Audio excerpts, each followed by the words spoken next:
So what I figured out early on, and it is mostly by reading that and experiencing the culture that I was born in, that Iran is a place somewhere between modernity and tradition.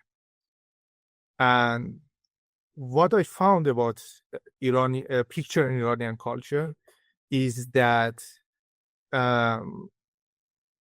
only part of it is covered.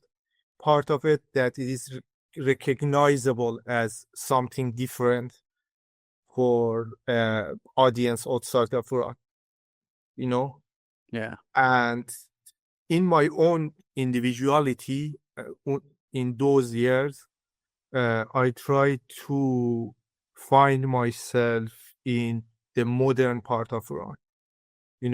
I tried to explore the meaning of being in urban concepts that are Western, Yeah. But and the idea behind them, the idea of expanding city and live like that, are not part of, and how they expand, how the city expands through years, through the land and through the landscape, how this is similar to what I can see outside of Iran from the movies and readings and things like that. And I looked for similarities for those days, but in each project it has a bit of different meaning, and I believe when we go to the seeing the works, I can explain it further and be more specific about each one.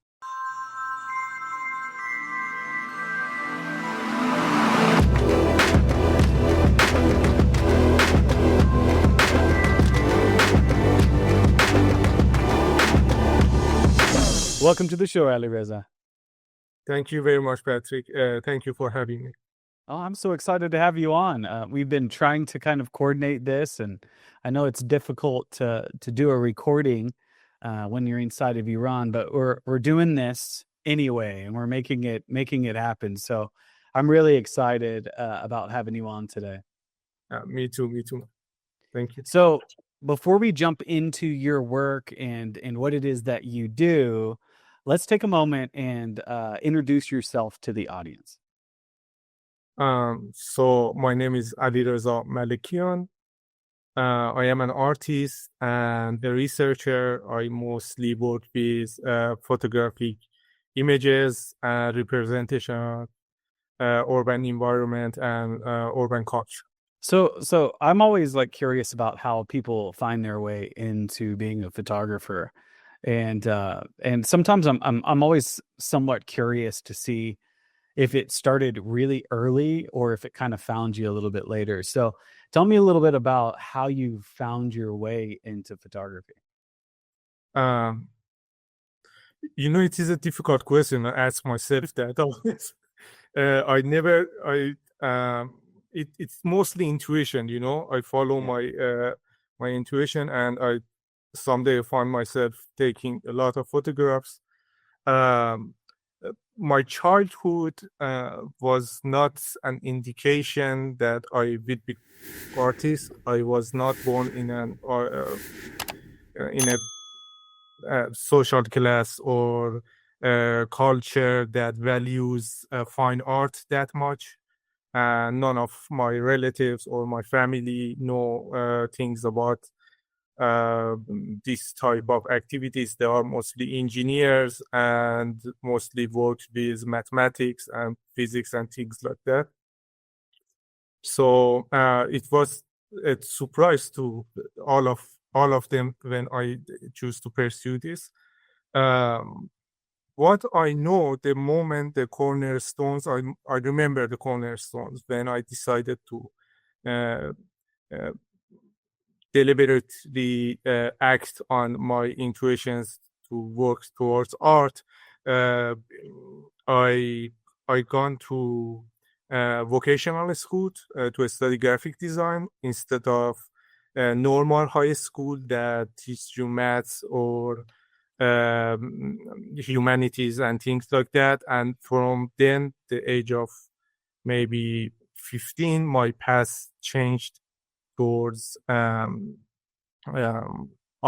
If you want, I can explain what I did in my teenage years, but I I'm ended up, sometimes curious. It's like I yeah, find that a lot of people, especially when they're photographers, they either painted or they drew or they did something, that it was kind of like the a title of hint.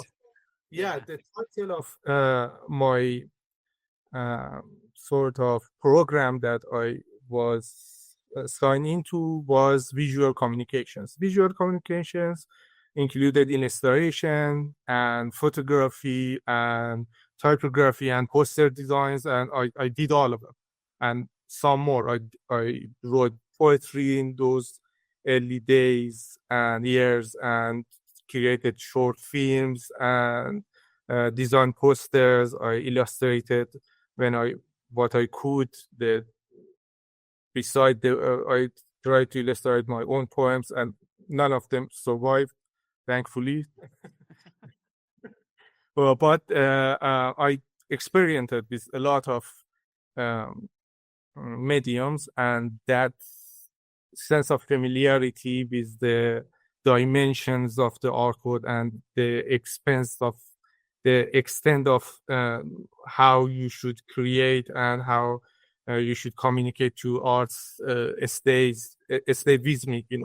I have still influences in graphic design, cinema, or uh, illustrations and things like that. I came from all of that. My roots are not in photography.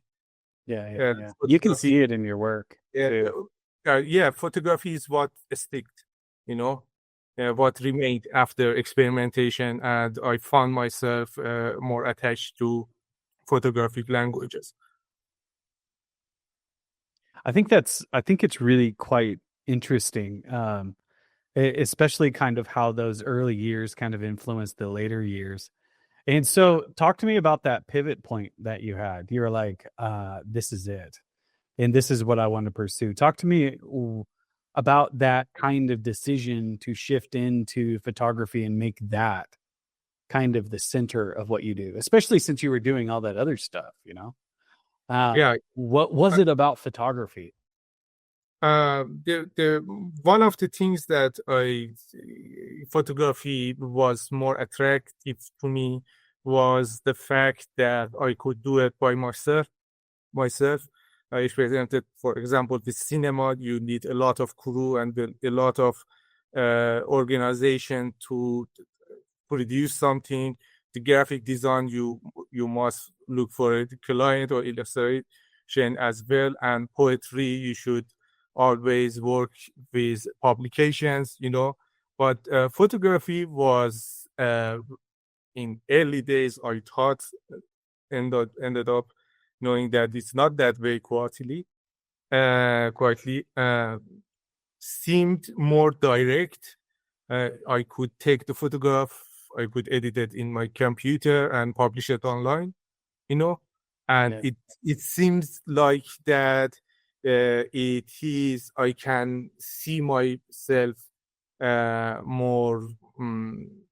Uh, I could see my progress more visible, Yeah, of and course. there's less So, frustrations, you know. That was the root of attaching. Was very practical choice, yeah. attaching myself to photography. Well, and it's interesting too. It's because I can hear that decision because photography is kind of some people want to separate the photograph from the photographer, but yet it's not really. You can't, unfortunately.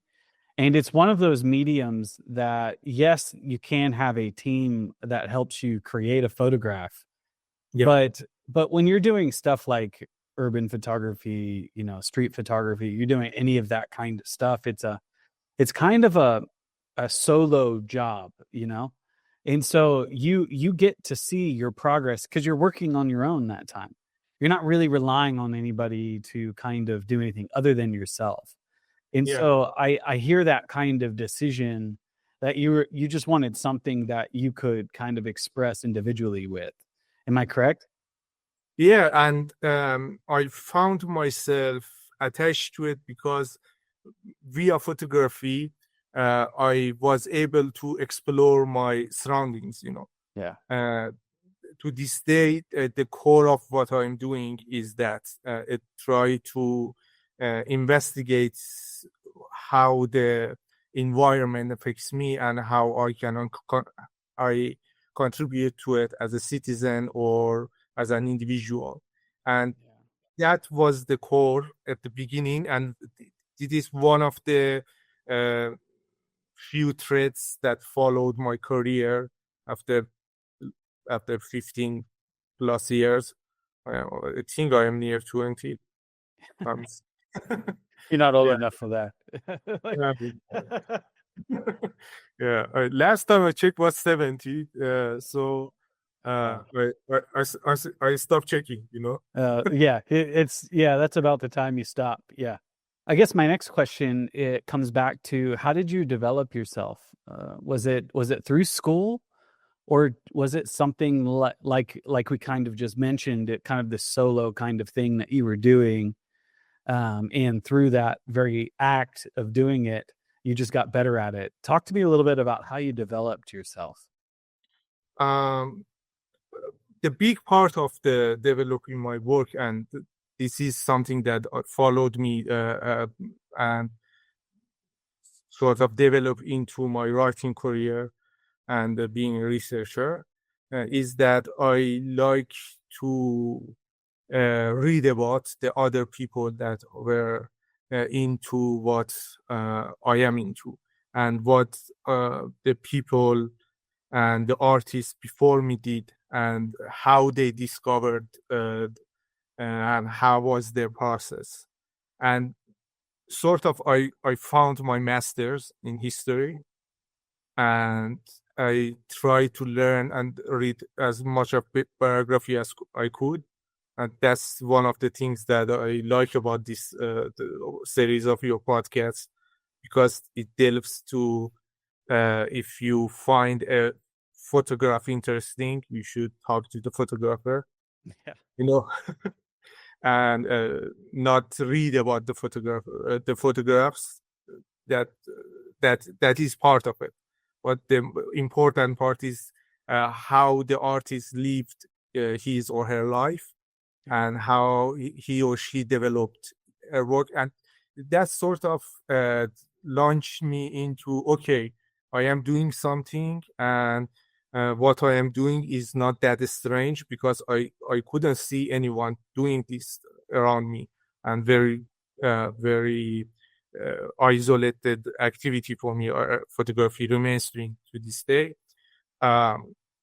and finding other people and finding that, okay, you can develop a process while handling the daily life, and they are interconnected, and you could sort of develop a process that life is part of it, but is not shown in the final presentation, the final photograph. Yeah, and how life goes through photography and the pre-photographic process. You know what I'm curious about is that you said you didn't see anyone around you that was doing this, so it made me think immediately, when you started doing this, what was your family's reaction?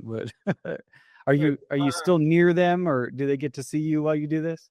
Yes, it is still a question today, because they are very supportive. I cannot complain in that department, but they do not.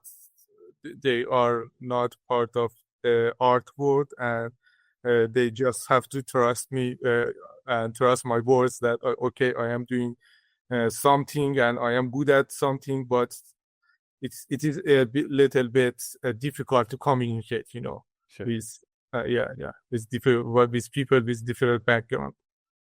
How do you do that? Do you show them what you're doing, or no? Mostly by keeping it to myself, and mostly with sort of I am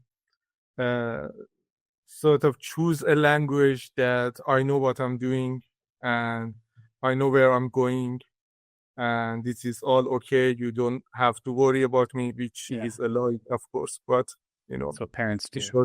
Yeah. Yeah. Well, so you have this practice. You're kind of doing your own personal research.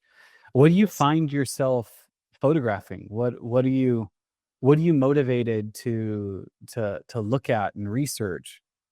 What's got your interest? And for me, this is a philosophical question. I like it. Yeah. But yeah, I often ask myself why I'm attracted to landscape, why I'm attracted to urban landscape, why I'm exploring cities like I do. And I really don't have a good answer for that. Maybe it is because as a child, we moved around, and my father worked at airports around Iran, and airports are built outside of the city, and we lived close to the airport, so my father works would be near him, so I was exposed to empty landscapes and industrial sort of architecture and things like that. And the best answer that I could come up with, and I don't know how much is true, honestly, but living in that landscape until I was a young man, so maybe that influenced it. Yeah, maybe. I'm thinking because moving wood and then being in the open spaces outside of the city, that would definitely do it. I guess what I'm curious about is a lot of times when we're photographing, we have a question that we're asking, and there's something that we're trying to discover an answer to. What is that question for you, and have you been able to answer it? Yeah, I believe the day you found yourself answering that question, the day it's the day that you are stop being an artist. Possibly, yeah. Yeah, possibly. Until you find another question. Of course. For me, the answer is relies, and it's hidden within the medium.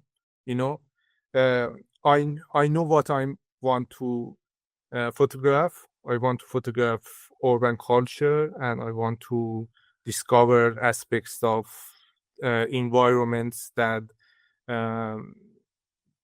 surrounds me and attract me as an artist and as a photographer.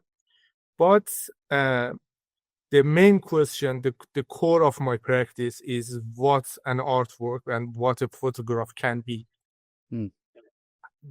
How photograph can scratch and shrink to and manipulated, and sort of how much is flexible to presence of the artist, and to picture different aspects of the subject matter. Because what I found early on is that if I photograph something like somebody else doing it, sort of I cannot see myself in the photograph, and that's the big part of the process for me. I want to find my own voice in and sort of express my own individuality as an observer of the urban environment and urban culture. I think that's interesting. I know you've had a chance to move around, or not move around, but travel a bit, and I'm sure you've done your own exploration out in new cities. But I find a lot of your work is there in Iran. Do you feel like there there is a sameness or a difference between the landscapes that you're observing? Do you find that there's something compared uniquely, I guess, compared Persian? compared to the things that this is the material that I'm working in, and this Exactly. is something that I have to discover and some sort of manage is how world sees Iran, how people that are not Iranian, that know Iran only from news and maybe its culture and have Iranian friends and things like that, what they recognize from Iran and what they don't recognize from Iran. And these are the materials that I have in creating photographs. I must be careful what I put in the frame, and how how I create a sequence. I mostly work with series because of that, because they can maintain details that sort of give a bigger picture and sort of managing the reference within the image. To answer directly your question, I found it very, very different because the West or the East are the verbs that you should define images. This photograph is taken in West for someone to Iran. I means the same. I believe that this this image taken from somewhere in Middle East. It's very, very general, and my practice was developed to sort of avoid this generality and speak to something specific. When I look at your work, I see something that feels very familiar, and it's like a common urban experience. And I guess my question is related to if you're trying to reflect on like that urban experience uniquely being Persian, or if it's like kind of uniquely to a city, or if none of that actually matters. Because in a lot of ways, when you're in an urban environment, when you're in a city or what have you, you things do kind of blend together and become strangely familiar, and scenes that would seem foreign aren't really necessarily that. And so I'm curious about how you're unpacking these spaces and what kind of motivates you in that regard. So what I figured out early on, and it is mostly by reading that and experiencing the culture that I was born in, that Iran is a place somewhere between modernity and tradition. And what I found about picture in Iranian culture is that only part of it is covered. Part of it that it is recognizable as something different for audience outside of Iran, Yeah. And in my own individuality, in those years, I tried to find myself in the modern part of Iran. I tried to explore the meaning of being in urban concepts that are Western, Yeah. but and the idea behind them, the idea of expanding city and live like that, are not part of, and how they expand, how the city expands through years, through the land and through the landscape, how this is similar to what I can see outside of Iran from the movies and readings and things like that. And I looked for similarities. for those days. But in each project, it has a bit of different meaning, and I believe when we go to the seeing the works, I can explain it further and be more specific about each one. Yeah, for sure. Yeah, yeah. Well, as you're developing, I guess my next question before we jump in is related to do you have any photographers or artists that are inspirations to you? Anybody that you look at for reference, or maybe even just inspires you? It's a very, very weird mix, and it is all over the place, and I don't I like know. it. Some people it's Yeah, music. Some people it's it's poetry. It's so like I like it. You can definitely go there if you want. yeah.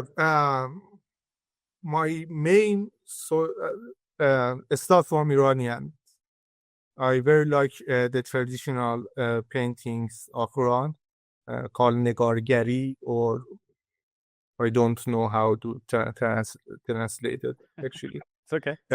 Yeah. Sorry about that.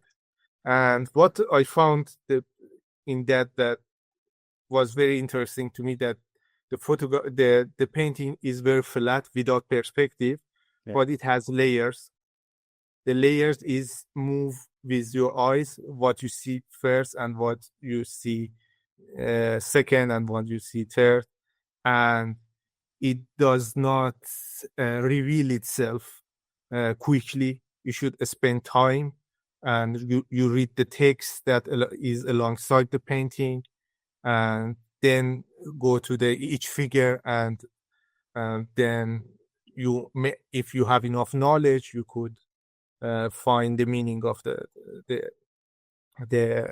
painting. So I took that in heart, and sort of gave myself a tool in photography, that which photograph should be understood fast, and which photograph should be spent time in front of it, so it could speak to the audience.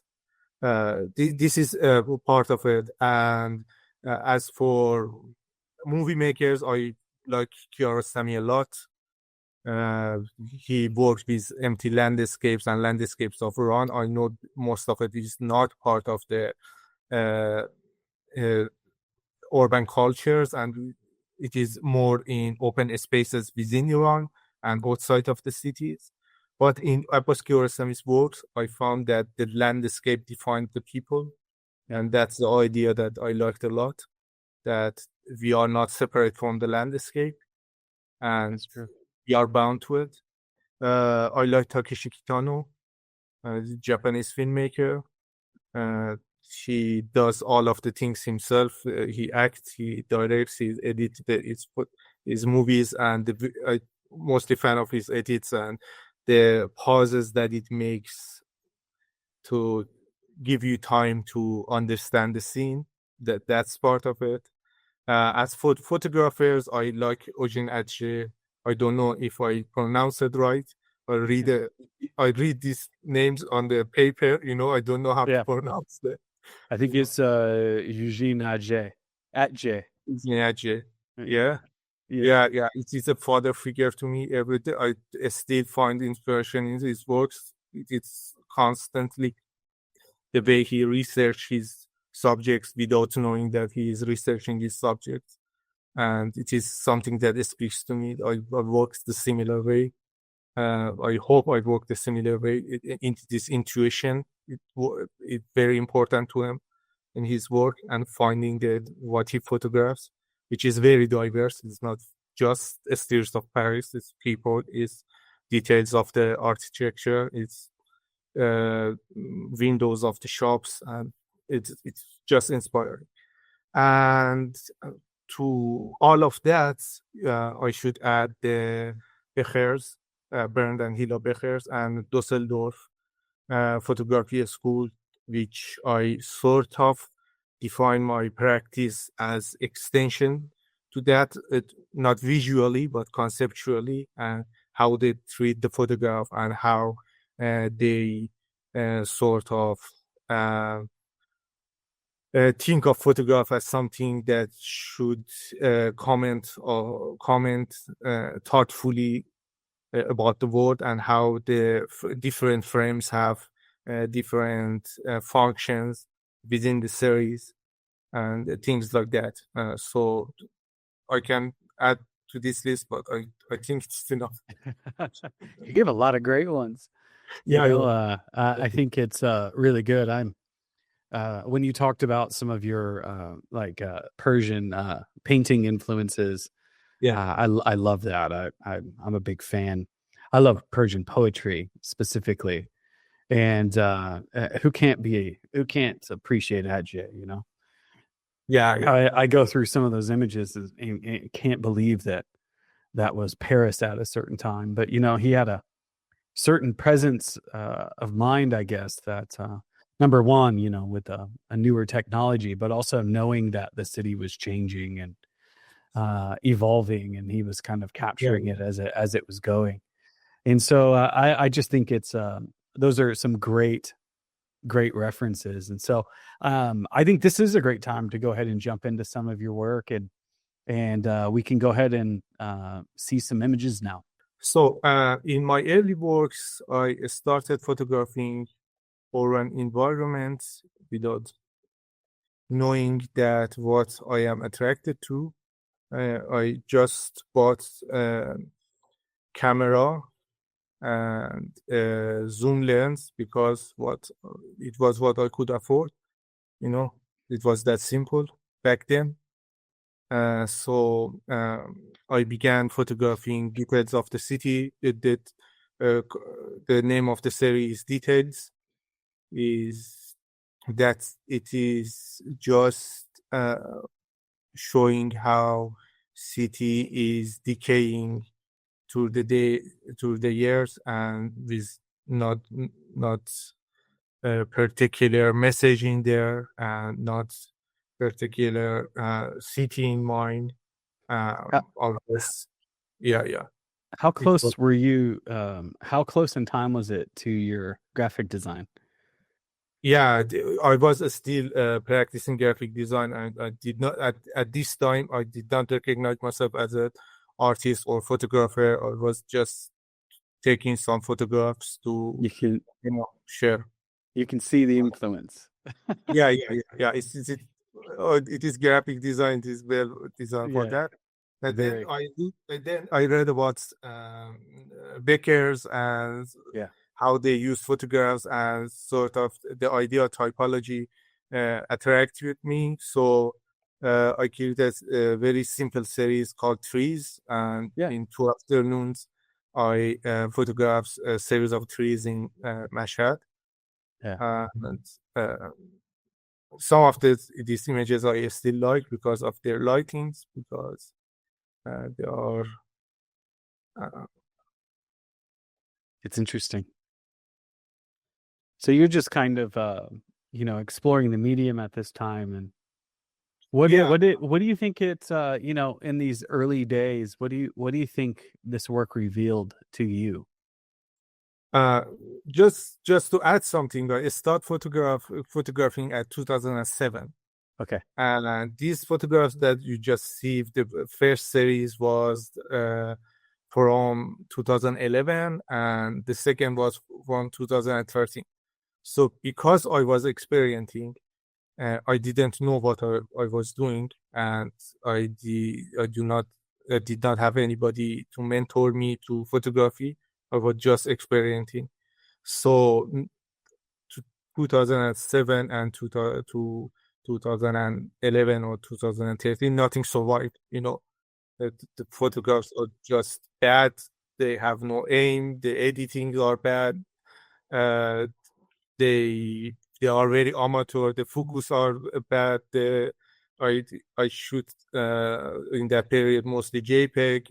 It is just I have them on my computer, but I don't show it to anyone. So Actually, I like that. I like that stuff. I like seeing the yeah, early kind of beginnings. But you can get so skilled at something that you kind of yeah, forget where you started, or don't want to look at it. And I am always Yeah, a fan of that stuff. I love it, especially the early series that we do. Because I know I have a lot in folders that will never be seen. So no, yeah, I know that feeling. But I yeah. guess I'm going to go back to that question. What do Yeah. you think that early work revealed to you? So to make my point that from 2007 to 2013, which the theories were taken, I have read a lot of books about photography and what is photograph meant to in different cultures and different photographers and different periods of times. And what I was looking into that, and I asked myself, is that can I create a series? Can I create a series of images that can be shown as something related to each other, you know? Mm. And I sort of very created very simplistic way what I could control at that time. I could control a very similar point of view, very similar composition, very similar editings, and that there were practices that how you could link the images together at very simplest form, and that was meant. And this is the term that I know I am here for photographing Iran, and I like to photograph. I like to talk about the culture and why what I am representing in the work. But the core of my practice is method. Sure. Yeah. And I cannot help myself to talk about how I create things. You should remind me in the middle of the interview if I talk too much about the method. No, I am going to push you though. Yeah. Just for the philosophical part of it is that method is it's kind of an expression of a certain motivation. You have a certain need to kind of ask a certain question or research a certain topic, and then the method is the vehicle by which we get there. A method could be a part of it, because in some ways I think it can be very much the subject. But I'm curious. To me, it's like those early days, if we take the method and the process and all of that stuff out of it, and you Yeah. look at those images Yeah. philosophically, Yeah. like emotionally, mentally, what do you Yeah. see? What did you see the early makings of in there? What I saw and I still see in my photographs, and this remain in my practice, is that it give me permission to explore. Yeah. Taking the photographs, and I always lived because we moved around a lot around Iran. I always formed the childhood, find myself in the culture. Iran has very diverse culture. So at one point in my adulthood, I lived in a neighborhood that none of them speak Farsi. It it's that diverse. Uh, when I from childhood, we moved around a lot around different geography of Iran, different cultures that have very vast differences in their defining characteristics. I find myself as an outsider. And this photography, for me, is a way of exploring the culture, Mm. how things are, uh, what happened to them. The what I am attracted to in urban landscape is that everything at one point was an idea in the Yeah, city. This road was idea of someone to this exactly. road, the tree is idea of someone to put the tree there, and sort of even fading and decaying in the city is revealing how important it is to that culture, to preserve that part of town, and exploring that for me sort of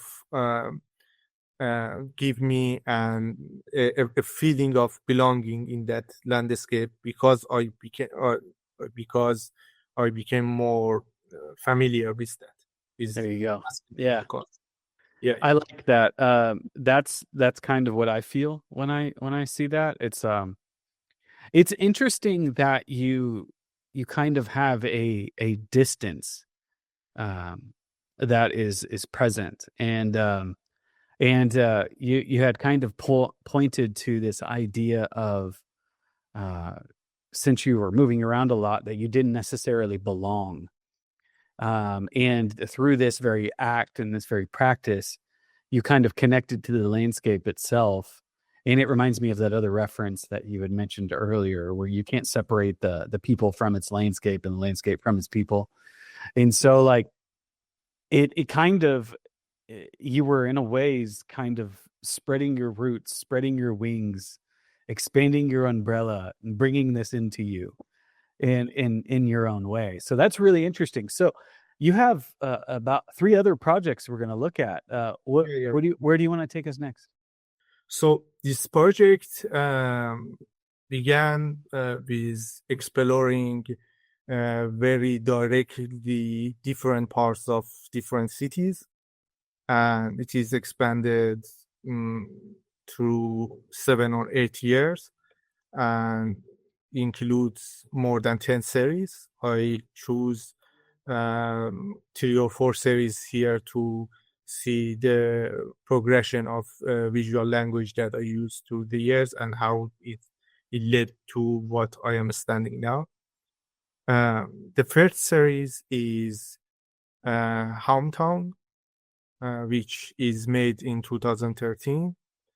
The idea is the idea of the whole concept is that there is complexity in culture, and there is a presence of an artist. I sort of changed the photograph to show that not me nor the audience have access to all the cultural background that led to this specific view, if that makes sense. Mm-hmm. And at the same time, I am presenting a process.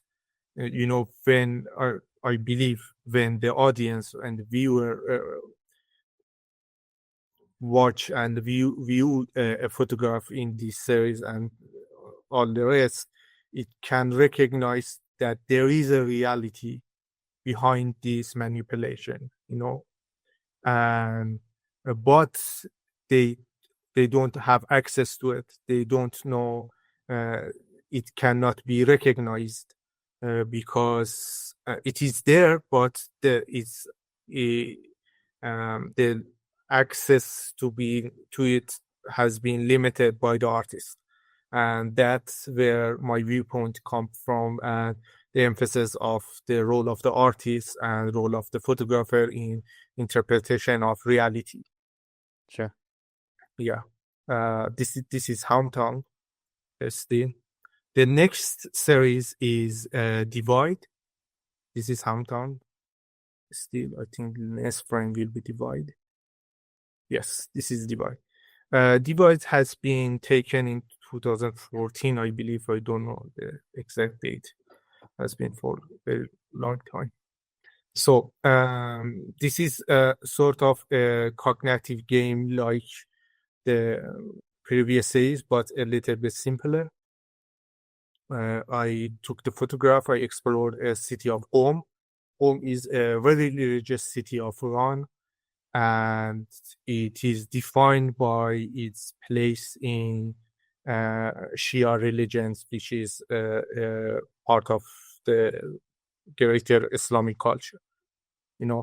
but you can see that in here, as we spoke before in the previous section.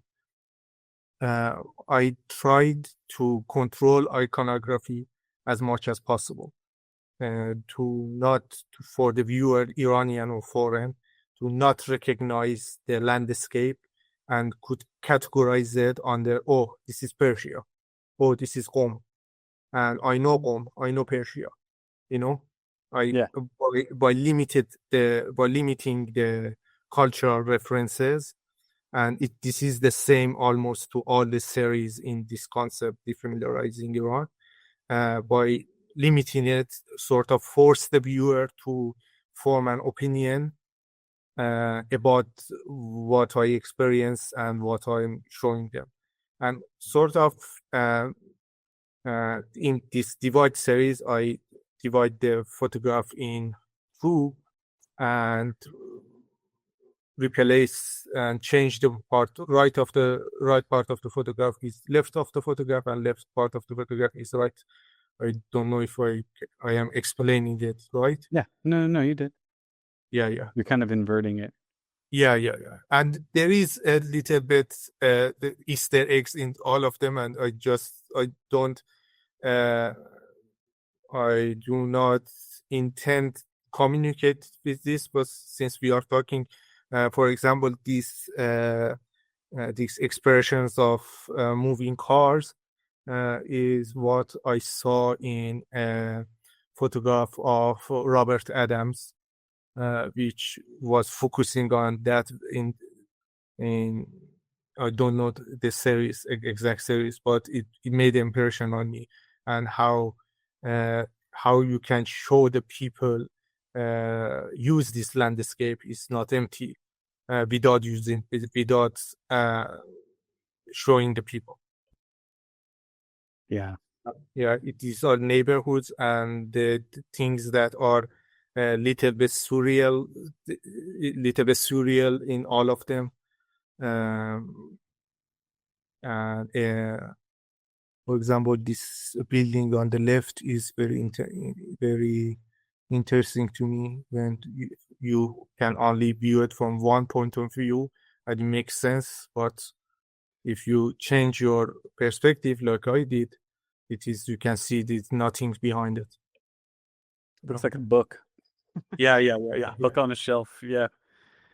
It's Uh, are these two, like you said, defamiliarizing Iran is a combination of all these projects, and this is two of them, right? Yes, it is. Oh, okay. Well, yeah. Why did you? I guess I want to know the importance of that word. It's such a poignant word to defamiliarize.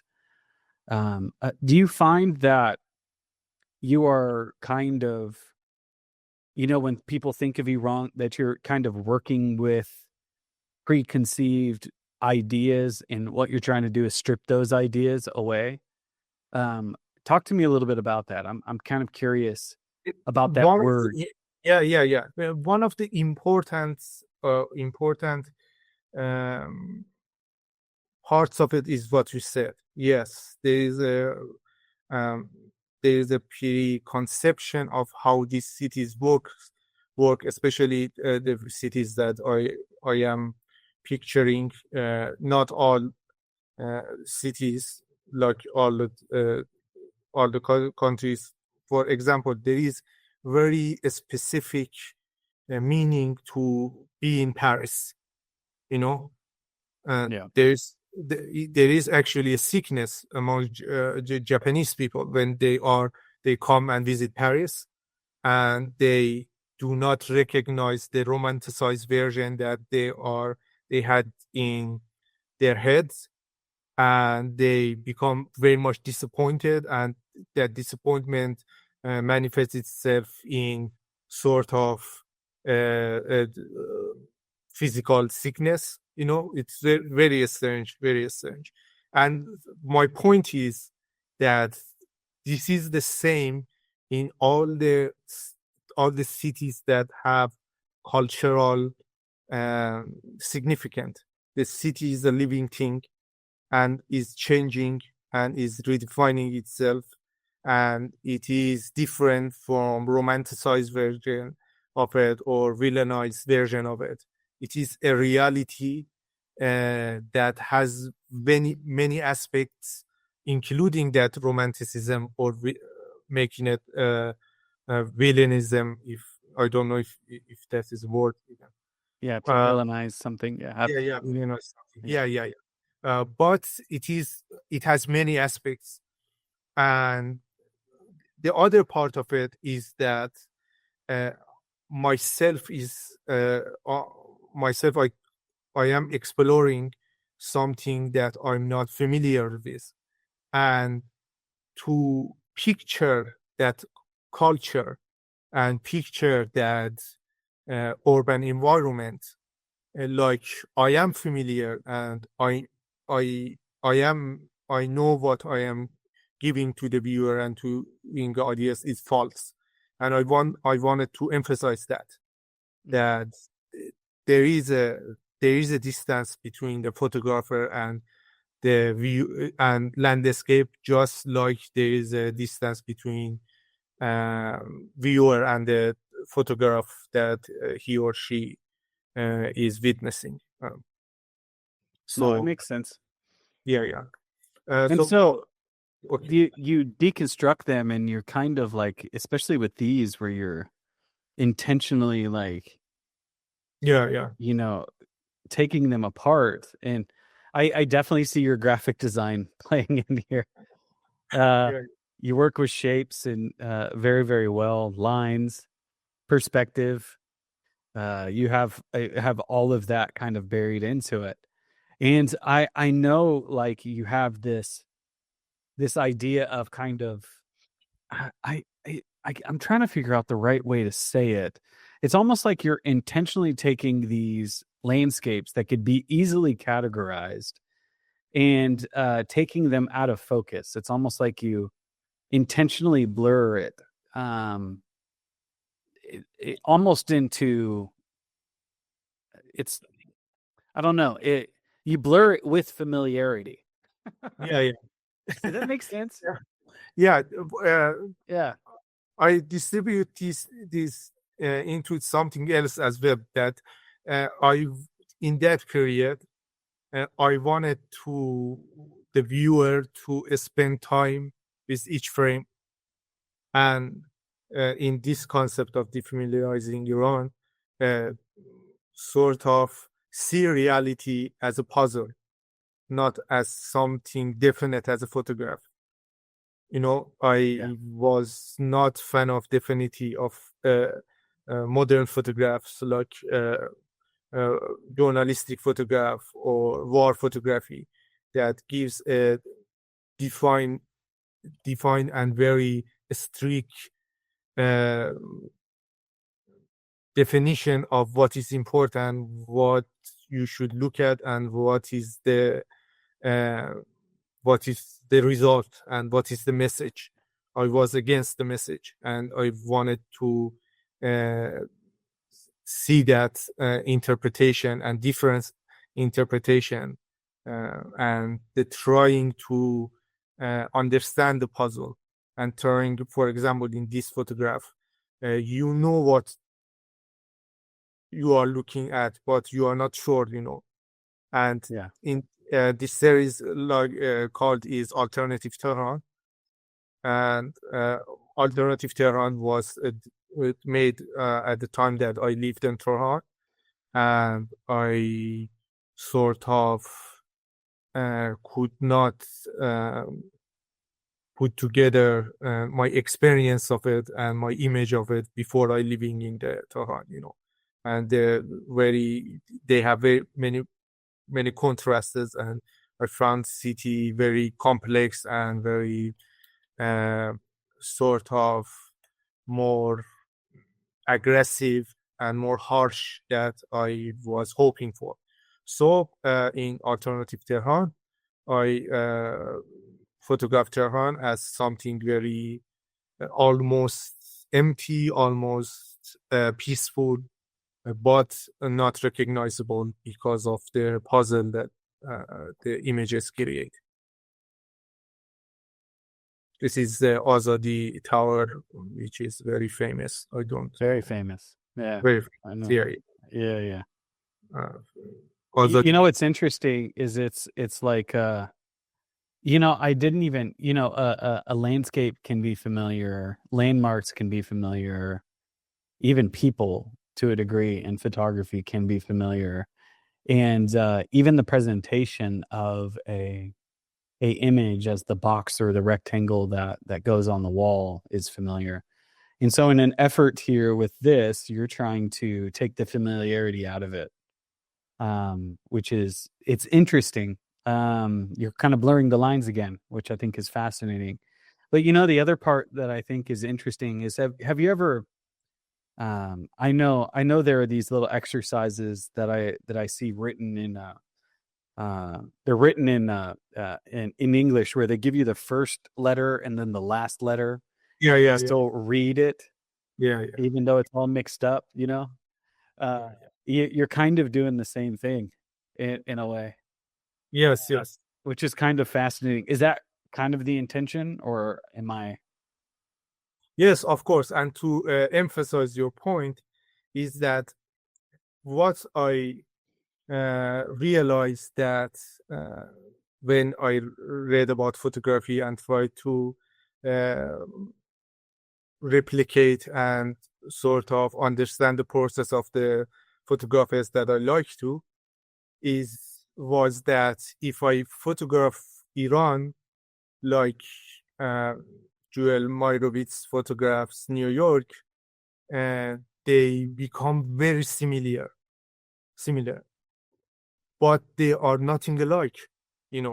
Not that I could photograph I have the mastery of Joel Meyerowitz. It's not the point.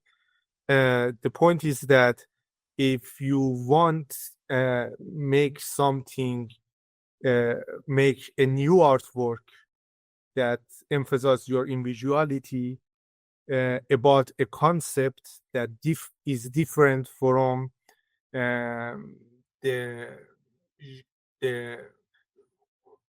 sorry, I lost my mind. Was my place to photograph something that urban environment which is different from where the visual language as photography has been shaped. You should do something else. You cannot photograph. Sort of. This is my point. You started photographs that Robert Adams, no, Robert Frank? No, the Cartier-Bresson. The Okay. Cartier-Bresson photographed Paris, and then he photographed China. Yeah, and when you look at the photographs, you see the same visual language. You see you can recognize the costumes, you can recognize the architecture, but the visual language is the same. And I believe that it must be different.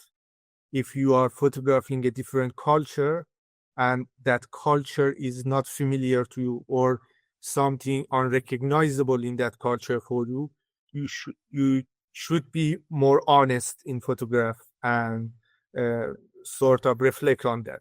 And these photographs, as much as they are complicated visually, are simple in this regard. The message is simple. The message is that I do not have access to the culture that gave rise to all the cultural aspects of the land that gave rise to this city. So I'm not pretending that I do. Interesting. Yeah. Why do you think that? Why do you feel that way? Part of it is why do I feel that I don't have access to it? No, I mean, like, why do you feel like there's a need to be honest? Especially you were talking about photographing a place that has these cultural like references or whatever, but and if they're unfamiliar to you, there's a need to be honest. Why do you think that? How did you come to that? it is something that I took to my personal life as well. And I tried not to lie as much as possible, to a fault maybe. But it is only way to that someone can have an intellectual conversation. If you lie to someone you are discussing an idea with, which I believe the viewer is, that I am communicating a message, something not definite message, a visual conversation to the viewer.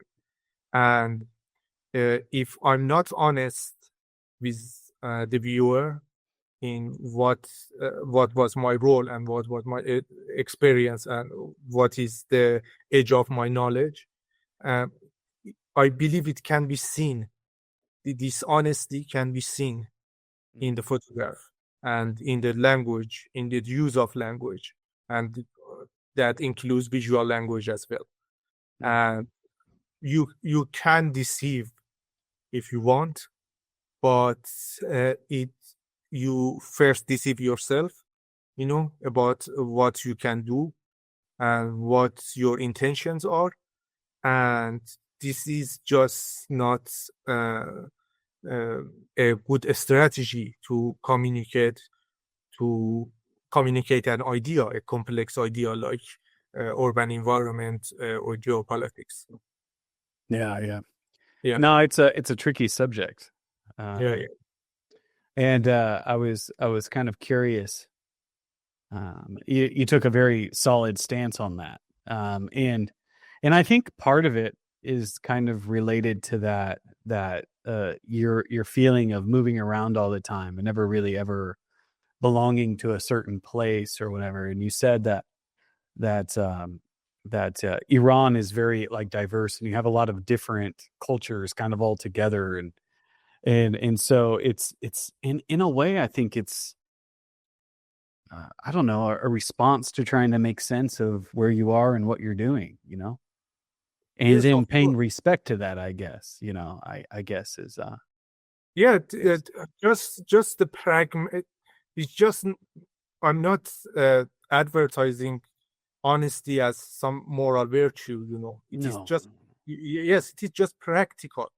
If you sure, don't know something, and if you don't know a culture, if you don't know your audience, if you don't understand something, or if you do understand something, if you play it otherwise, it just can stop the conversation. sure, Yeah, especially giving to your point, moving around a lot, experiencing different cultures. When you are not part of the culture, you do not know the social cues. yeah, it's Yeah, true. yeah, and being a photographer is just like that for me, because the photograph is seen by somebody that I don't know. I don't know who views my photographs, and everybody. I believe this is true for everybody. Nobody has any ideas. All of us die someday, but this still or remain. I don't know the cultures, countries, and it is very surreal experience trying to communicate an idea with someone you don't know, and you don't know their idea of how to live and how to function. Yeah, So in my photography, these limitations that I try to express to my photographs, that I am unfamiliar with, to extend on my familiarity with Iranian culture, which is the subject of this concept. um, it, it it can sort of translate, to the only message that can translate to all the people with different culture and different languages, that okay, he was speaking of what he know of, and and he was creating about what he was compassionate about, you know. And then that's the main point, and not main point of this concept, main point of my practice. Interesting. It's Yeah. you know, when without that context as a viewer, Yeah. I think I think it's interesting that you're thinking about it from a viewer's perspective as well. And I think as the person photographing, yeah, you have those considerations that you make, but as a viewer, as somebody, let's use those words, Western and Eastern perspective, someone from a Western perspective that doesn't necessarily understand that Eastern perspective, it's really just easy to kind of commodify the image itself, turn it into a commodity, and then kind of break it down to its simpler stylistic, form. Yeah. And it's interesting to think about, for sure. Let's go ahead and hit re-record. So moving forward with this concept of truth, I became more attached to the idea of documentation and sort of giving the audience and viewer a more direct access to the photographic image, while I am still emphasizing my presence as a creative individual that created the series, and sort of emphasizing the personal nature of the series. This series is called Bleed, and it has more. It is when I start with experimenting with more dynamic viewpoints, and the white part of the image are part of the photograph, and the red squares are part of the photograph, and sort of the more I am developing this defamiliarizing Iran, the more I am giving access to the document, to the photograph, to the viewer, and the more I emphasize and I give a role to the name of the series. The name is, from one point on, the names are very important. At least for me, these photographs are taken before passing of my father, but I am entering a world that I am forced somehow to recognize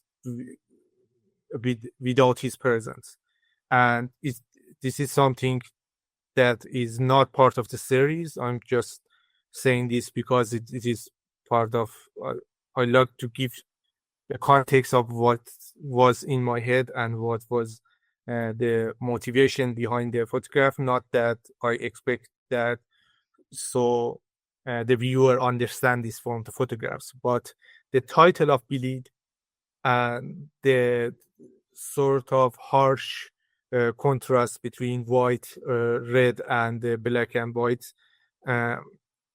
photographs, sort of emphasis on some things that is personal but is not directly photographed. I don't know if this makes sense. I have no idea if it makes sense. Yeah. It's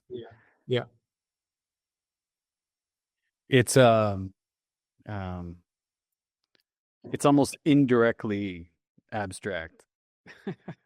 Yeah.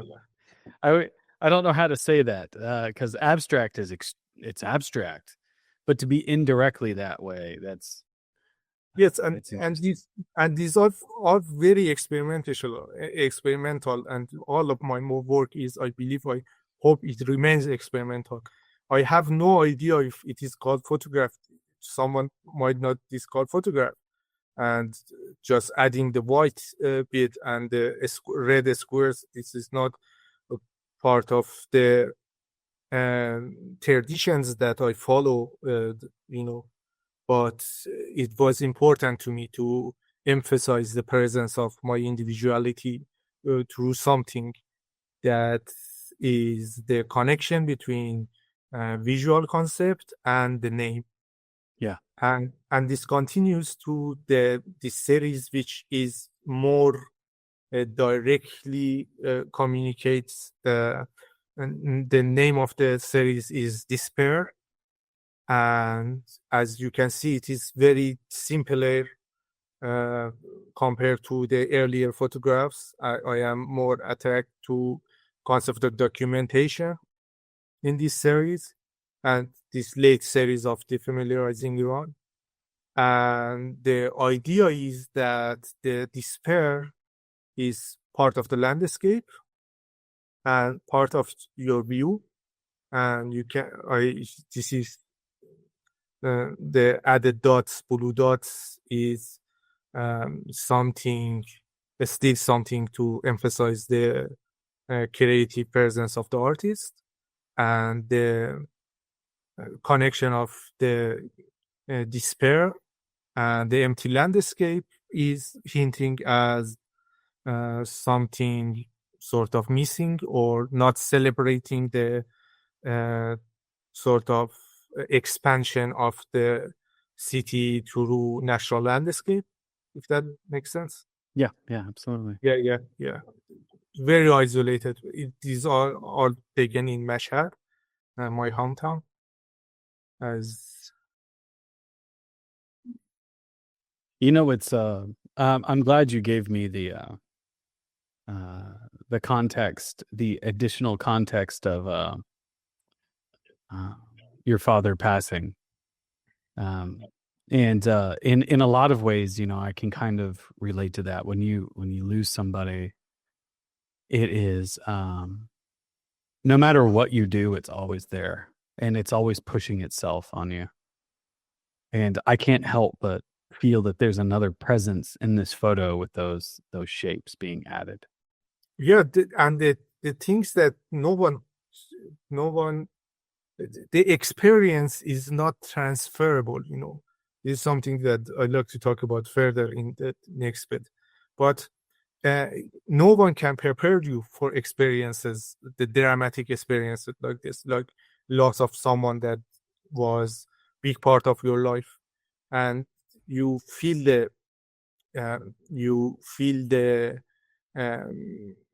so I don't want to give it a negative name.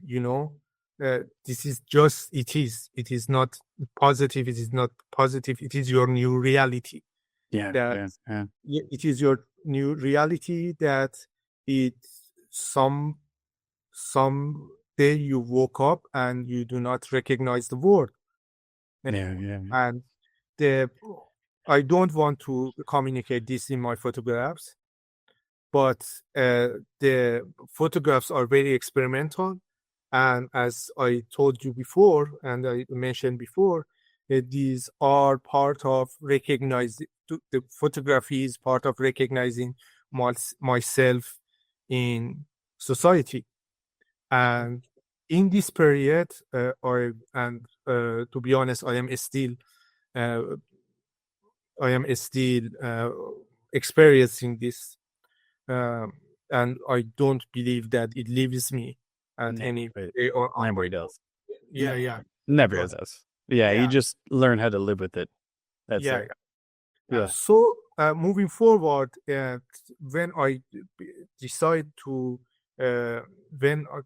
not decide is the wrong word. Moving forward and trying to recognize my world again, I visited Kish Island. Kish Island is very different culturally from rest of Iran. Very, it's something that I like to explore more in future of my work if I stay in Iran. But in this series, I recognize this was I believe the first time I visited the island, which is a very destination for traveling. I don't know the wording, sorry. Quite tourism oriented. Yeah. Yeah, tourism oriented island. So I was a child. I gone to this island with my father and my family, and I revisited the island, and it's very close to the sea. It's very nice weather, and sort of the name of the series is Solas. Uh, and the photographs are, I believe, the sort of try to express this, trying to find peace in the world, peace within the individuality of myself. And the point of all the Defamiliarizing Iran is pointing out that there is a person, there is an individual that is there is an individual that is photographing Iran. And the place of individuality in photographing landscape was the point of Defamiliarizing Iran. And this is the last image of the series, and we can talk about what I move forward. Yeah, take me into the next series, and take me into the next body of work. I want to make sure I give you enough time. I think we've probably got 30 or 40 minutes left. So let's make sure we can get to the rest of it. Okay. So I am going to quickly talk about this series that as I worked within is a series that has been photographed from perhaps through a decade, perhaps a little bit shorter, longer, around that. And in this series, I present myself as an observer of a culture of Iran. And the way I am doing this is that the main idea of the series is not the images, is the sequencing. The sequence of the images are the sequence that I took them in past 10 years, perhaps, or more. And what I photographed was very random, because where I went was very random. It was not something that I planned that, okay, I need to photograph these aspects of Iran. The camera was always with me, and I as a citizen, as someone that is bound to landscape of Iran in that period, I experienced different cultures and different cities and different landscapes, and I sequenced them to sort of emphasize the point of view by sequencing photography in that way. Makes sense. It makes sense. It's all about the sequence. And so, like, I guess I get it's something that keeps coming up in the way you're speaking. Yeah. Is that you do you feel like an image sometimes can get separated from its maker, because it feels super important that you want the presence of the photographer to be felt. Am I right? It's come up many times in what you're saying. Yeah. And I'm curious why that takes importance for you, why that is important for you to express. Sort of, because the making art only makes sense to me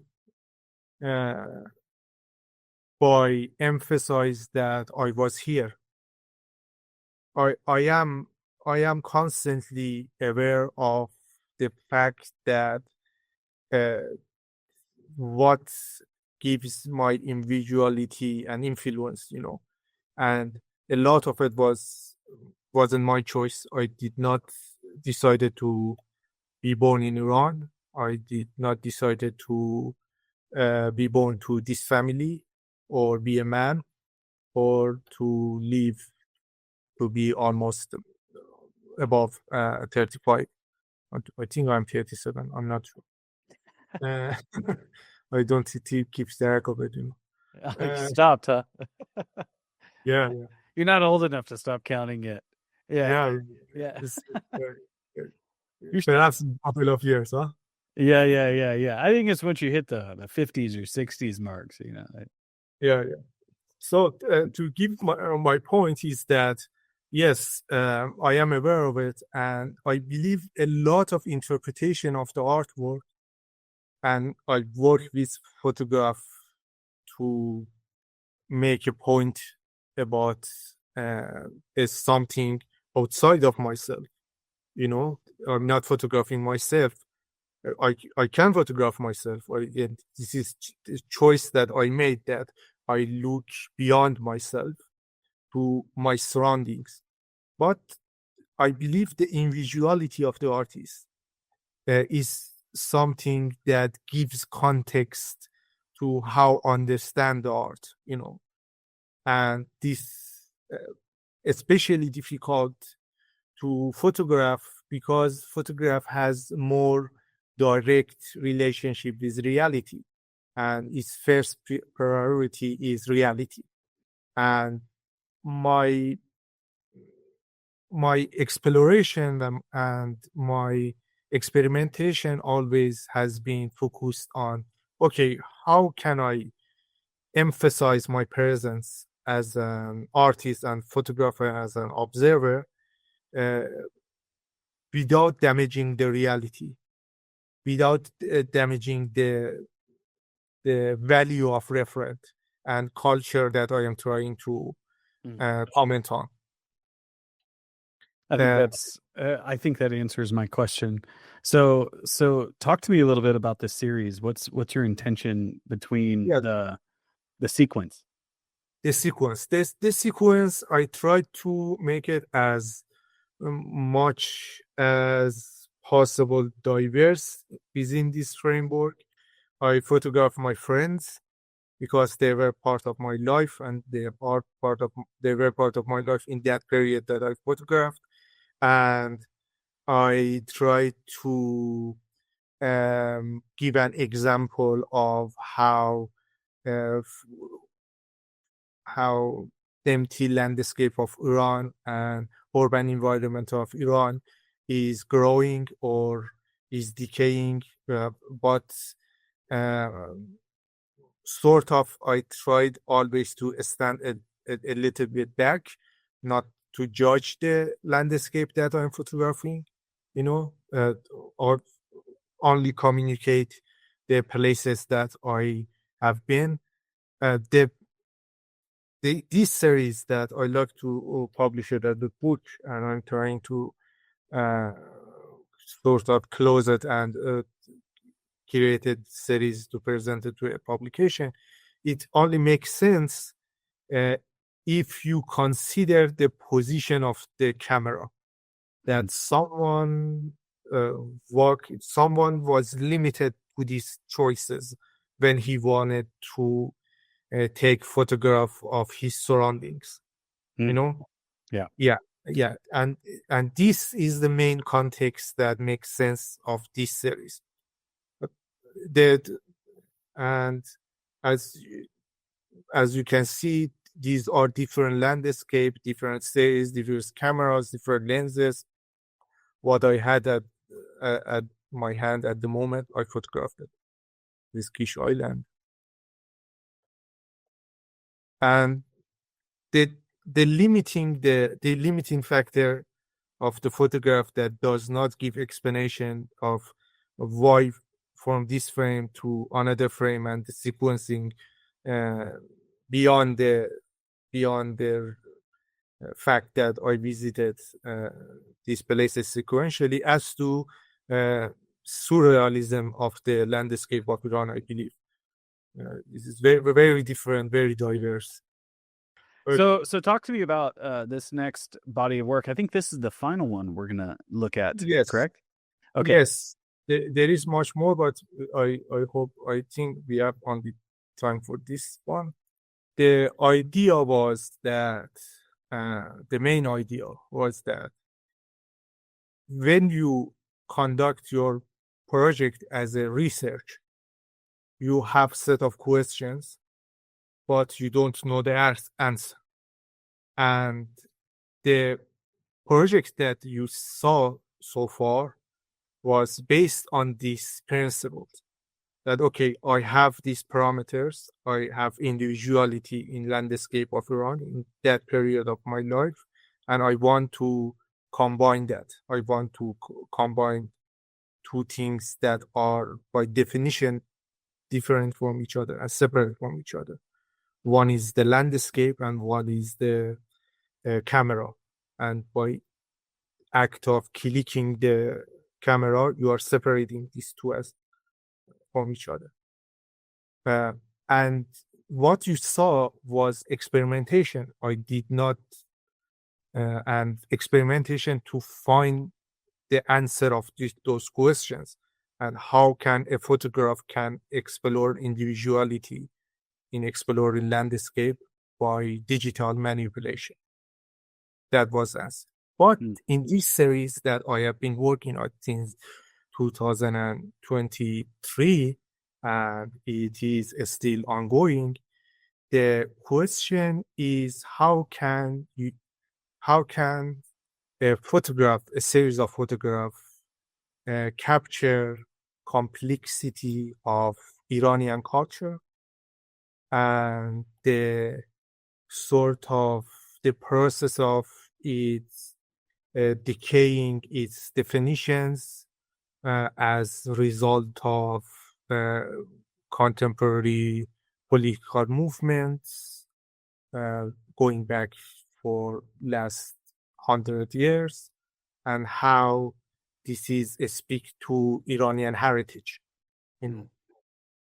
For that, I decided to explore Tehran as a center and example of these two forces that are trying to sort of live with each other, and in that process at the same time trying to erase each other and sort of struggling, and how this affects the body of Tehran, the physicality of Tehran as a sort of symbol of what Iran has been through in search for a more modern look and gaining distance from its Eastern definitions. Things like in that, I am trying to develop different visual languages and sort of dramatically different, that have roots on different traditions in photography media. And sort of imagine it like you are photographing a room. When you photograph 3 walls of it, you could almost imagine it that you are there. Yeah. But and sort of that meaning is emergent. That meaning is not there. You saw the 3 photographs, and you sort of received something from it, from combining it, which is more than visual information that is hidden in 3 photographs that you have. In any point, I don't know if I'm communicating is directly. No, what you're interesting. It's the multi-dimensions of reference. Yes, I think yes. is kind of what you're alluding to.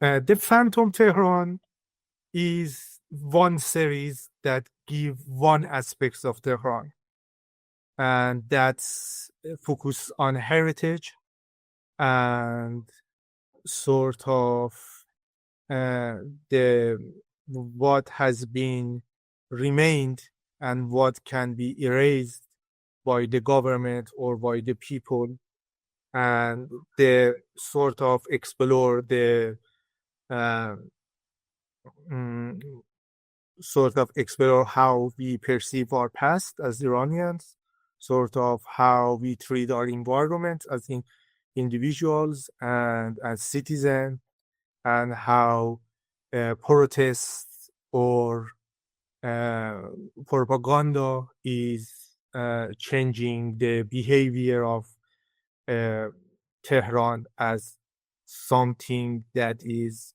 a result of the action of the people that lived in it in the past, perhaps past years or decades. So So much of the world yeah. is going through that exact same thing. Yes. It's happening. This is a great example of it, Tehran, but the whole entire planet seems to be doing that right now. Yes, and each country is trying to understand what it means to be citizen of it and be attached to a heritage that you might disagree on. You might not like the heritage. You might like what they have done in the past. You might not like it, but you are the result of their as an individual, as someone who lived in the landscape. Exactly. You are part of it, and you must make peace with it. And this series, this Phantom Tehran, is focused on that by giving details of body of Tehran and the controlling the iconography. In the past series that you saw in Defamiliarizing Iran and the other series as I Worked Within, in those series, I did not try to communicate a specific location, a specific culture, and try to distance the viewer to gain to view Iran as a place that has been explored by an artist. But in this series, Phantom Tehran, and the other series that I am photographing right now, the geography is important, the cultural references are important, the iconography are important, the people and how they behave are important, and just to give you an background on the what I am doing, and I think it takes another year to finish. So the last image, this image is painting on the wall, a little bit surrealism in it. I still can't decide. I haven't decided if I should translate the text on the wall, or the strangeness of it is enough to. Is it necessary? It's not. I think is if I translate the text, it sort of dictates a meaning to photograph. But if I leave it blank, I haven't decided. If I leave it blank, it becomes a sign that you are not in Europe. You are in Iran. Yeah. I think I think of that one painting. The artist is escaping me, but you'll know who I'm talking about. Who painted the Campbell soup? And Warhol? Yes, Andy Warhol. Yeah, that it was super important to know Campbell soup. Yeah, he was a part of it. It was a kind of part of that that painting. Now, if it's super important, like it's actually intentionally delivers, then I would say yes. You know what I mean? But since I don't know, I think it's up to you. Yeah, this is part of the process that usually is left out of conversation because project is project is done and is ready and Yeah. but this is a project that is new and I am still working on it and I have to on I have Yeah, you'll come to it. I think you'll come yeah, to it. That I just want to give you my 2 cents if I was going to offer it, you know. it's very valuable. Thank you. You know, someone told me once that the shape of Iran, the shape of the country itself, was a Yeah. cat. Do you know what I'm talking about? It like makes the shape of a cat. Yes. Have you ever heard that before? Yes. Iran, I believe Iranian mascot is that you can. I don't know if you can. My mouse pointer here. Can you see it? Can you see it in a screenshot? It's supposed. This part is supposed to be head of the cat. Yeah. Yeah, and the cat is sitting. It is the back of the cat, Yeah. and because these are arms, I don't know. Yeah. Yeah, it's like seeing shapes in clouds, you know. Yeah. Not Yeah. yeah. But cat is something. Cat or lion is something very dear in Iranian Oh, yeah. culture. Yeah, the former government, the Pahlavi dynasty, and the Qajar dynasty has a very big lion in its flag, you know. Yeah. The lion and the sun. Yeah. Yeah. Yeah. So, and you can see that in contrast, my previous work and the projects that has been finished, if I put the people in the frame, they are sort of defining the frame and sort of giving an opinion that how you should perceive the culture, you know. I don't know, and part of it in this Phantom Tehran series is that the photograph, and you cannot see it, these photographs that I am showing you to you right now, is that photographs make sense only in a sequence. If you in Phantom Tehran in this series, if you separate the photograph from beginning of the series and photograph from end of the series, they might not communicate with each other well, you know. But if you see them through a process and through a sort of beginning, middle, and end, they made more sense because they are sort of completing, painting a picture, you know. And this is the reason, because these photographs that I'm showing to have gaps in them and they don't connect to each other well because they are separated from the series that I am working on. Yeah, I think it's okay. I think in a lot of ways you're kind of bringing some of the pieces together. And yeah, I have examples of the how to photographs. Put some example of two photographs sort of can act as context of each other in next. So as you can see, these two photographs can speak to each other visually, but they are taken from different subject matters, and this is the continuity that I am talking about. yeah, and they are very they come from different places and different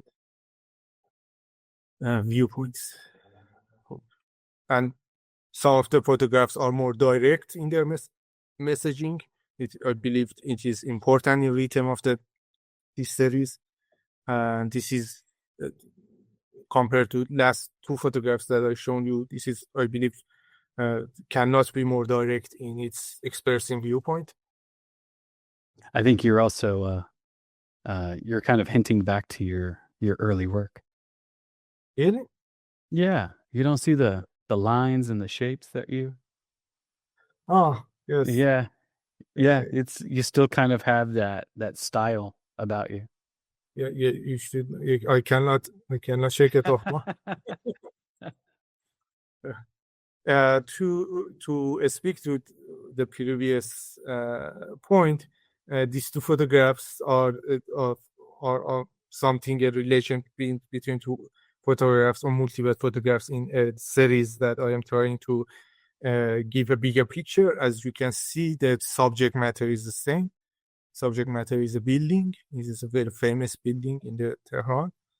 I don't want to give the name because it's commercialized, and I don't want to give commercial to them, if that makes sense. Yeah, But no. yeah.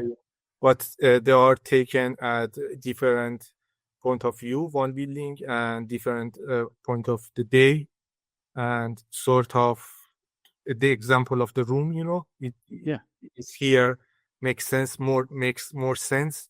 But these photographs, when they become part of the sequence, become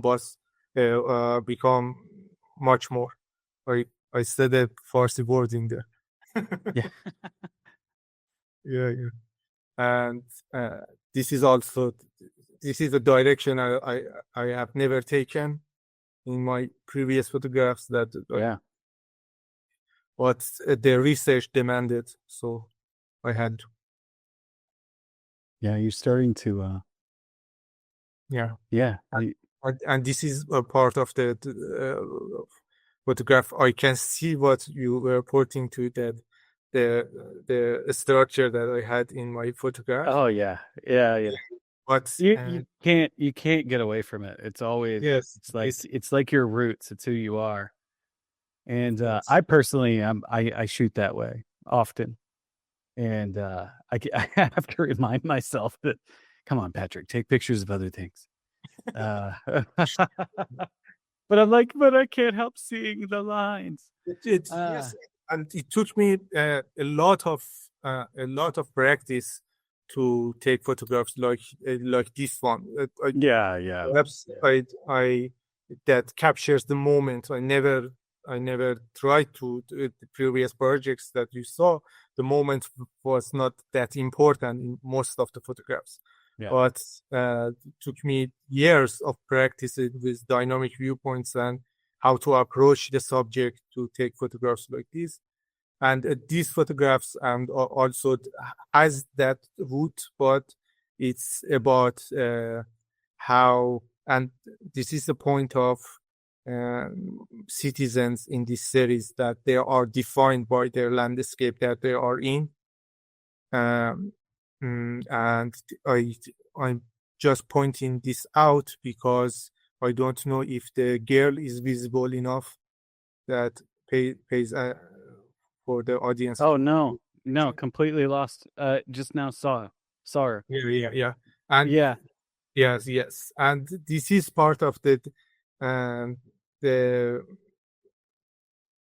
play that I make with different photographs, that how much time you should spend to completely understand the subject. I just pointed this out because I was not sure, because this is very, very much hidden. The girl is very much hidden in there. Yeah, there's just so much going on, shapes wise and lines and perspective, and there's a lot going on. Yeah. And this is end of the projects, the long-term projects that I have been working on. It is very detailed example. The Phantom Tehran is supposed to be 100 pictures. It's going to combine with 2 other projects. I think each has 100 pictures and very difficult narration and very complicated narration. I just wanted to give it a taste of what I am working right now, and not to be defined what I have done in the past, if that makes sense. Of course. Yeah. So I guess my question naturally, after kind of seeing the kind of collective body of work and seeing your evolution and how you started out very graphically, and now you're expanding even your own visual language, which I think is really exciting. It's a great place to be. as a photographer and an artist. Thank you very much. I think the question I have is, I think originally some of your original motivation was kind of related to this distance, this kind of feeling like an outsider. Do you feel like your evolution kind of follows that kind of not becoming an outsider anymore, and now you're becoming more of an insider? Do you feel like that's kind of the evolutionary path you are on? Because it kind of feels that way to me. Of course, but I want to challenge it, the idea of outsider. I am more attracted to idea of an objective view. If you are part of something, and I am an outsider, and I was an outsider, and I am in pursuit of a PhD degree, and my proposal, all of my proposals are written based on idea of an outsider, an alien, and immigrant from Eastern society to West. And there is a value in that, and the value is the objective view.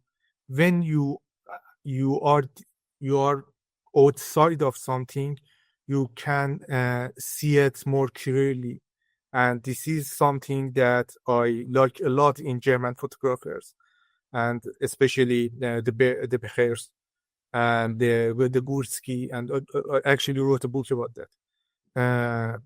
And this is something that I value, and I believe, yes, the being outsider and being a stranger to those sort of social cues that you could learn by living in a society in a long time, that has value, and I am becoming more familiar with that. But I want to keep my lessons to offer something viewpoint that is as much objective as the visual language that I am using allows. Yeah. I think, it reminds me of something that is really interesting. And believe it or not, though, I think that being an outsider can also come in two forms. And one of the things that they say is there's two ways where you can't see something clearly, right? One of those is to be too far away from it, right? You're just too far away from it. Like, you just don't understand it. You're just too far away from it. The other one is to be too close to it. Too close to where you don't even see the periphery anymore. All you can see is right here. And yes, it's kind of finding that balance, I think, in between, I think is really interesting. But this second part that I'm talking to personal experience is part of it is you should have a distance from your point of view, and you judge yourself in that closeness, and you sort of, do you understand? I don't know if, of course, no, it's no. Yeah, if you are, I believe in your wording. Yes, if you are close enough, you have better judgment. But if you are not better judgment, if you are objective about your own behavior. Yeah. I don't know that it's better judgment. It's that, like, sometimes you're so close to something that you can't see it clearly. You know what I mean? So it does actually make you have bad judgment in some cases. Yeah. Because you're way too close to it. Like, you're too emotionally involved, or you are too identified in it, or whatever. You know what I mean? That you can't actually see the nuance that exists within it. And that is one way. That's I guess that's what I was trying to say. But then you also have this, I think that could also make you an outsider. When you're so close to something that you kind of miss the very essence of it, you become almost foreign within the very thing that you're inside. You know what I mean? Because you're too close. You know, does that make sense? Yes, you don't recognize. And to speak to picture urban environment, I think exactly this is the point. You are you are too close to the subject. You are participating in the culture that you are photographing. You are photographing a machine that you are part of its structure, and you do not recognize its edges. And when you are that close to the streets and that close to and to photograph Iran, for me was always like that. Is that I am so part of this that I do not recognize where I end and where my subject matters begin. And this is the point I think you were making. That's exactly what I was saying. Yeah. And it's like as someone I'm also, kind of an expat myself, so I have a distance that I can actually see things from, which actually there's a benefit to that. But yet I lack the context of being close to it. And so there's this in-between space as you start to learn language and understand cultural reference, that you kind of find that medium.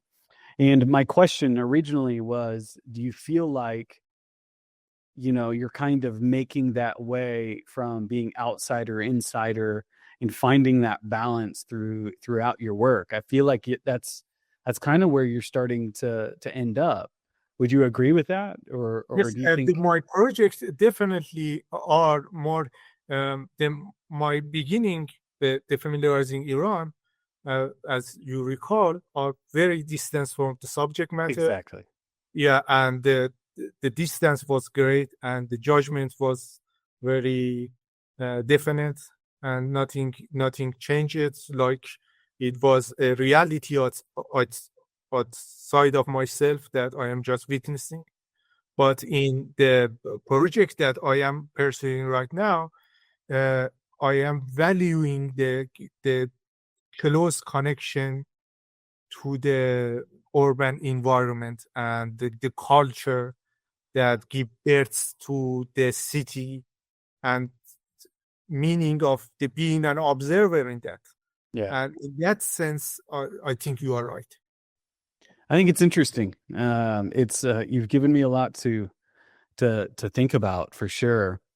I love seeing Iran. I love seeing photographs of Iran in any context. You know what I mean? So I'm a big fan, and also I love kind of how you're playing with perception and how you've evolved in your work. It's been awesome. I just have one final question for you, and then we'll wrap up the show here.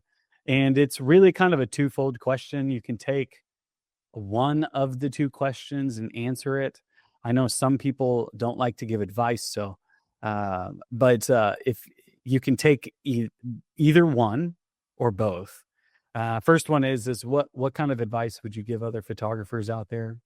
And then also, if you don't like that question, don't want to give any advice, what would you tell your younger self? What kind of advice would you give your younger self to get you where you are today? I am subscribing to your videos for a long time, and I know this question was coming, but this is still very difficult. It's hard, isn't it? Yeah. First of all, let's begin with the last question, the advice to my younger self. I thought about it during last week, that I knew I was ended up here. I was going to end up here and answering this question. And sort of my view of the world is very deterministic, meaning I believe the information that would benefit my past self was already available to me at that time, but I did not have the mind to see it. Yeah. Experience is not something that can be transferred with words.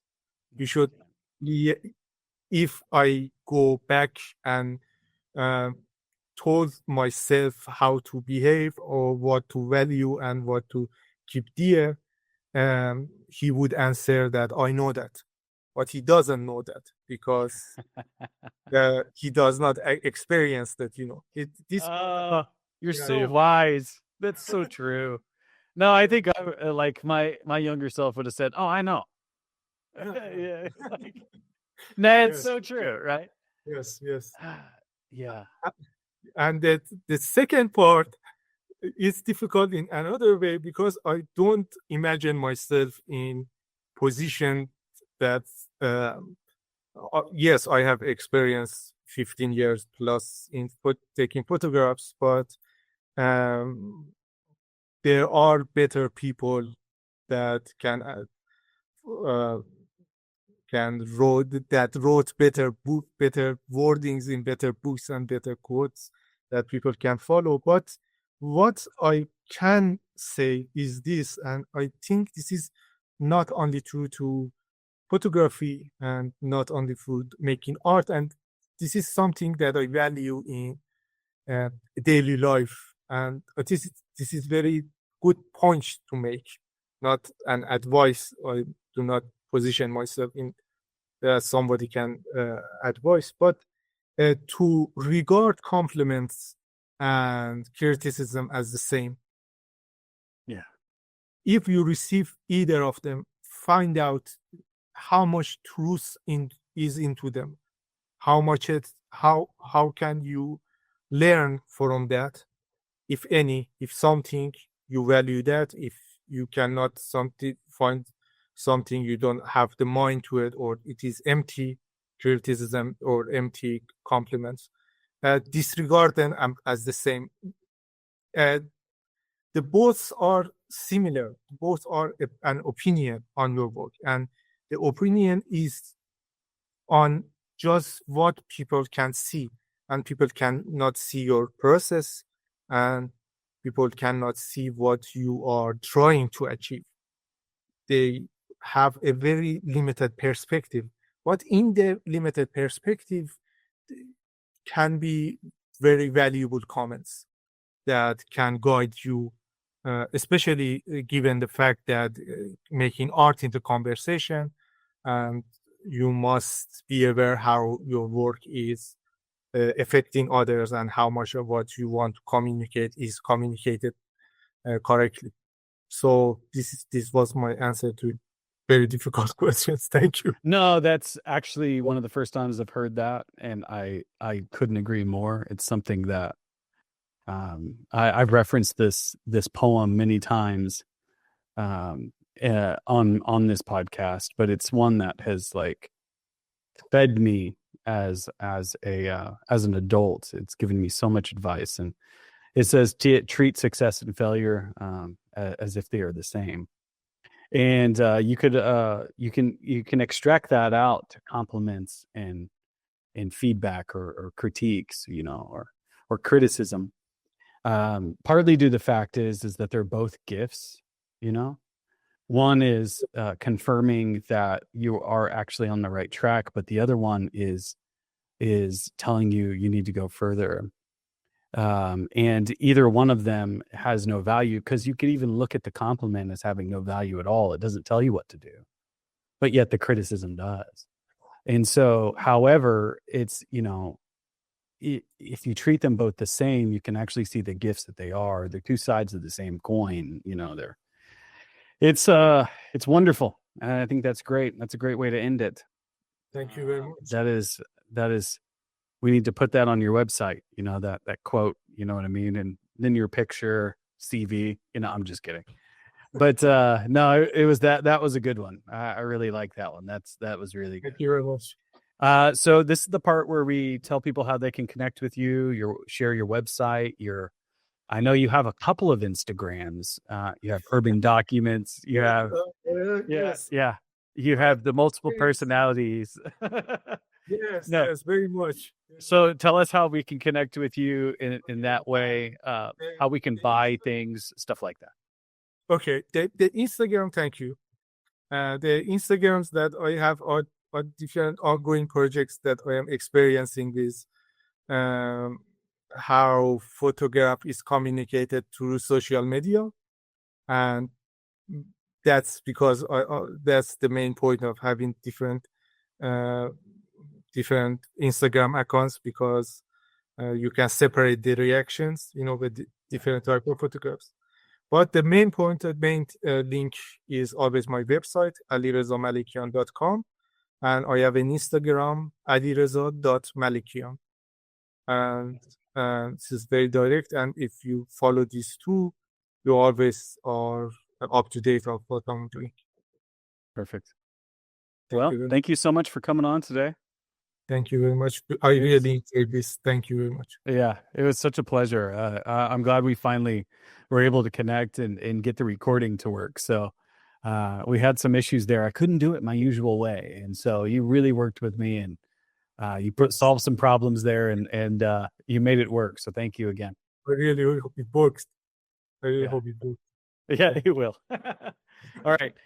And to all those that have made it this far, thank you so much for joining us on the Urbanaut Podcast. If you like content like this, please like, share, and comment down below.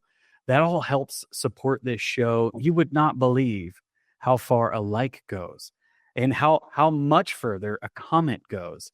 So please help us in that way. Comment, like, share with a friend if you've got some value out of this, especially that last little bit of advice. I think that was really, really good. So if you love it, support us in that way. If you want to take your support a little deeper, you can support us on our various channels. We have Patreon, and also you can actually become a paid subscriber on YouTube and Spotify. We have all those great ways. If you decide to help us in that way, thank you so much. That goes a long, long way and helps support us on this show to continue to help bring new guests to you. And as always, we'll see you next time.